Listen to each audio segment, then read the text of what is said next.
गांव की शाम थी। सूरज डूब रहा था। आसमान लाल नारंगी रंग में रंगा हुआ था। एक बुजुर्ग खेत के किनारे बैठे थे।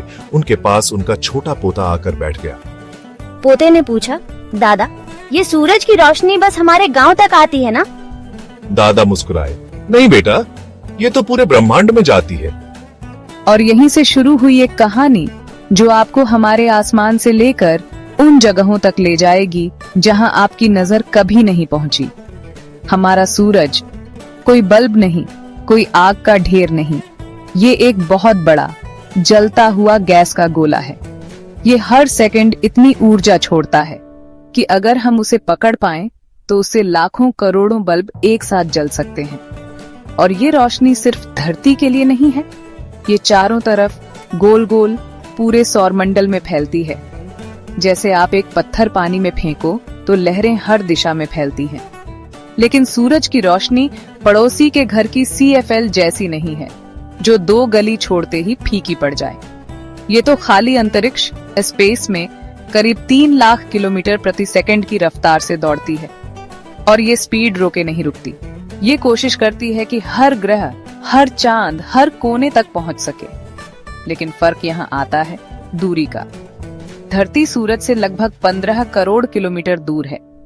मंगल उससे और दूर। शनि इतना दूर कि वहां पहुंचते पहुंचते सूरज की गर्मी बिल्कुल ऐसे लगती है जैसे कमरे के कोने में मोमबत्ती रख दी हो, बस हल्की सी लौ जिसकी गर्माहट मुश्किल से महसूस हो। तो सवाल आता है, अगर सूरज की रोशनी सब जगह पहुंचती है तो बाकी ग्रह भी दिन में सूरज की तरह चमकते क्यों नहीं? क्योंकि रोशनी पड़ना और रोशनी वापस लौट आना ये 2 अलग बातें हैं। धरती के पास नीला आसमान, बादल और समुद्र हैं। ये सब सूरज की किरणों को इधर उधर फैलाते हैं और कुछ किरणें वापस लौट आते हैं, इसलिए धरती चमकती है।